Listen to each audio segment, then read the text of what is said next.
De la naissance d'un enfant au transfert d'un patrimoine, chaque situation est unique et mérite d'être bien vulgarisée par des conseillers dans le domaine. Voici la chronique des bonsconseils.com avec Éric Veilleux et Bernard Paquette, conseillers en sécurité financière chez Des Bons Conseils Incorporés. Comme à chaque lundi, on jase de finances avec les bons conseils. On a Bernard avec nous ce matin. Salut, ça va bien? Ben, ça va très bien. Yes, passe une belle fin de semaine. Bien, oui. Oui. Pas trop impressionné par la neige ce matin? Non, il faudrait pas, mais en même temps, on dirait qu'on a tellement eu un beau printemps, un bel automne, je veux dire, que on dirait que ça nous frappe dans la face pareil, mais c'est normal, rendu à ce temps-ci de l'année, qu'on voit des flocons. J'ai déjà passé l'Halloween avec un coat d'hiver et de la neige autour. Là. Fait que rendu là, c'est les habitudes. Exact. Mais ça surprend quand même. Moi, je suis toujours un peu surprise quand un gars de finance me dit « Hey, on va parler un peu d'émotion par rapport à l'argent. » Ben oui, parce qu'on parle d'argent toujours. On va parler un peu des différents types d'investisseurs, de nos émotions par rapport à l'argent, parce que oui, on va se le dire, l'argent, c'est émotif.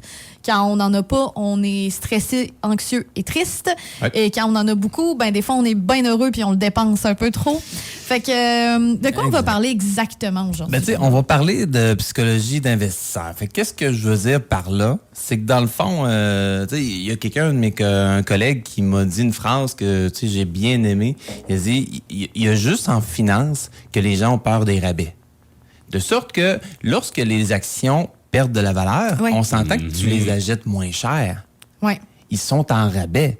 Fait que si l'action a perdu 15 %, c'est un sapristi de bon moment de l'acheter. Oui. Mais vous savez que... Il n'y a pas d'étiquette rouge dessus, fait que les gens pensent que... Il n'y a pas... en fait, il y a du rouge, mais c'est pour les gens qui l'ont acheté que c'est moins le fun, justement. Là.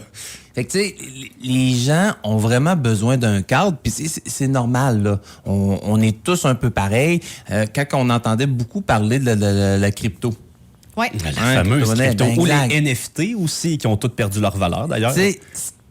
C'est quand est-ce que les gens en parlaient le plus? C'est quand c'était rendu à son top. Quand c'était rendu pratiquement une mauvaise idée d'en acheter parce que c'était déjà rendu trop populaire.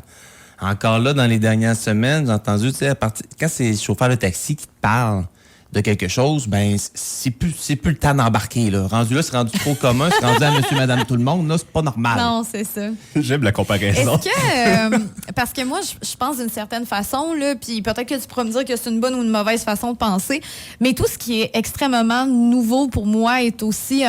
un peu comme les premiers coups de foudre, là, c'est passager dans le fond. Là. Pour moi, quand on parle de crypto ou de NFT, c'est des affaires qui sont nouveaux, qui des fois ont un gros buzz au début, puis qu'après ça, perdent de la valeur. Est-ce que c'est correct que je pense comme ça? Ou... Ben oui puis non, parce que tu sais, on s'entend qu'il y en a qui ont fait beaucoup d'argent avec la crypto. Là. On s'entend, là. Puis tu sais, je nomme ça, ben il y a plusieurs titres aussi qui se sont emballés, qui s'emballent fréquemment. Mais c'est juste d'avoir un peu le coup d'œil externe, parce que quand que justement notre action, notre portefeuille s'emballe, puis ça va super bien, c'est rare que c'est là qu'on se dit il faudrait que je fasse des modifications. Mais en même temps, c'est lorsque mon portefeuille est comme à son apogée que tu veux faire un changement pour pas éventuellement vivre la drop qui va suivre avec ton apogée. Non, parce que l'élastique, à un moment donné, peut finir par péter. Là. Ben, exact. Avec la crypto puis les NFT, on l'a vu un peu, justement. Puis tu sais, sans éclater dans le sens tomber à zéro puis faire perdre de l'argent, tu sais, redescendre. Ouais, à un moment donné, il faut faire des choix qui sont... je veux dire, logique et non émotionnel. Tu sais, les émotions et la finance, c'est un peu comme le grand amour puis occupation double, tu sais, ça va pas ensemble. Non, c'est ça. C'est fou l'actualité, en plus.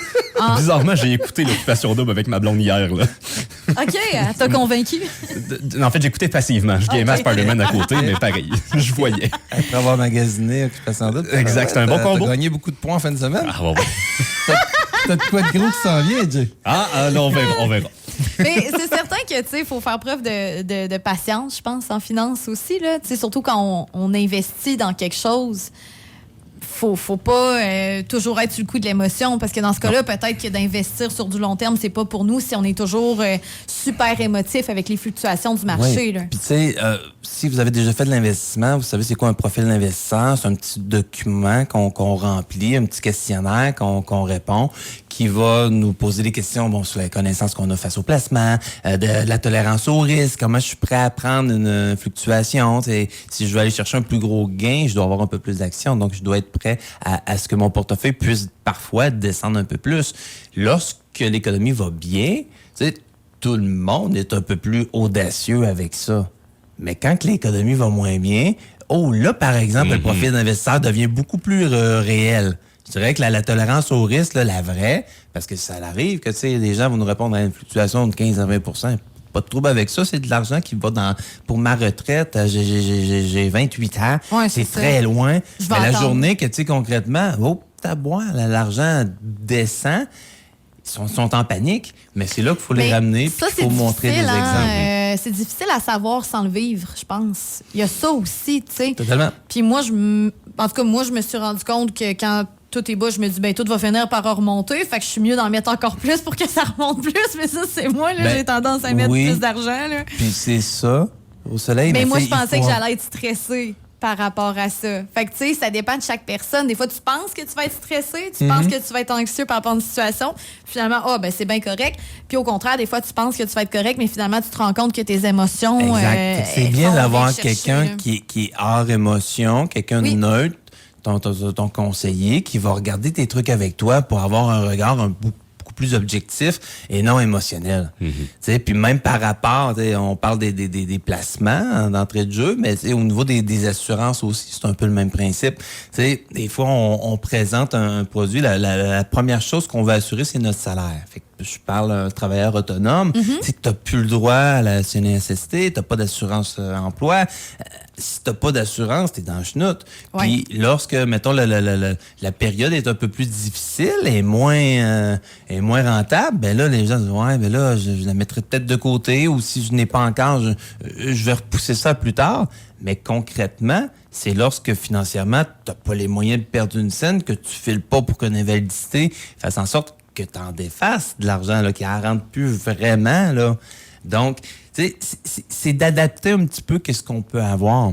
Dans les produits d'assurance, un peu comme les véhicules, il y a des produits de luxe, puis il y a des produits de base. Tu peux avoir une Mercedes, mais tu peux avoir un petit Hyundai aussi qui répond 100% à tes besoins.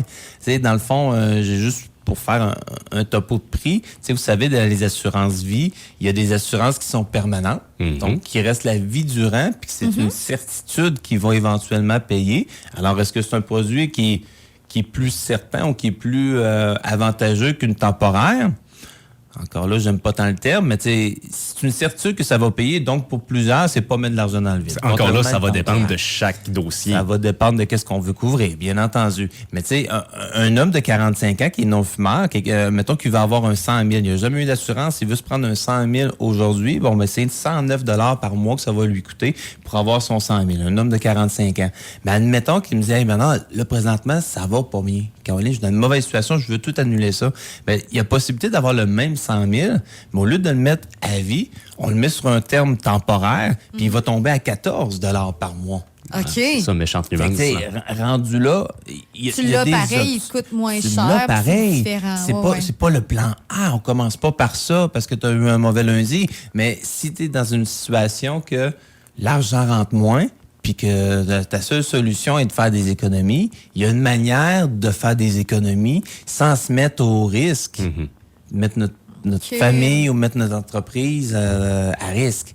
Fait qu'on peut faire de l'ajustement. Fait que oui, les décisions d'investissement ont une corrélation inverse avec les émotions. Fait que plus tu vas être en frénésie, mais plus il faut que tu te fasses rasseoir par ton conseiller. Et à l'inverse, quand tu vas être dans la crainte totale, puis tu as envie de tout sortir, c'est un très bon moment de rencontrer le conseiller qui va probablement justement te refaire voir ton profil d'investisseur, peut-être en faire remplir un profil d'investisseur, puis t'expliquer c'est quoi les avantages de demeurer investi versus qu'est-ce qui peut être les désavantages de sortir, puis on peut faire les modifications. C'est important de prendre soin de sa santé financière. C'est un peu comme on va prendre soin de sa santé tout court. Si on va au gym et qu'on ne sait pas comment ça marche, ça se peut que ça soit plus long avant d'avoir des résultats. Ça se peut que les résultats soient différents ou qu'ils soient pas là, tu sais. Mais si on est accompagné d'un coach qui nous guide, qui nous dit quoi faire, c'est toujours mieux.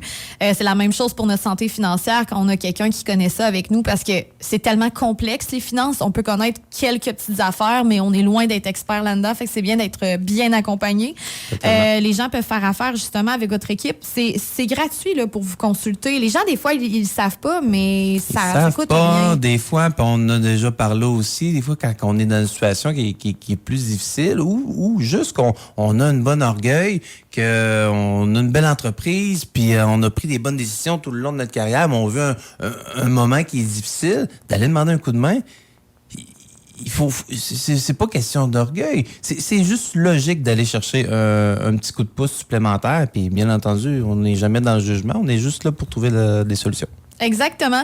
Desbonsconseils.com pour tous les détails ou pour faire affaire avec votre équipe, Bernard. Oui. Yes. Hey, salut. Merci. Bonne semaine. Bye-bye. Bonne semaine. Desbonsconseils.com vous a été présenté par Éric Veilleux et son équipe située au 135-25 boulevard Lacroix à Saint-Georges. De la naissance d'un enfant au transfert d'un patrimoine, différentes stratégies s'offrent à vous. Parce que chaque situation financière est unique. Vous devez vous assurer d'en tirer le maximum. Notre équipe d'expérience est là pour vous donner les bons conseils dont vous avez besoin. Communiquez avec nous au 228-72-24 ou desbonsconseils.com.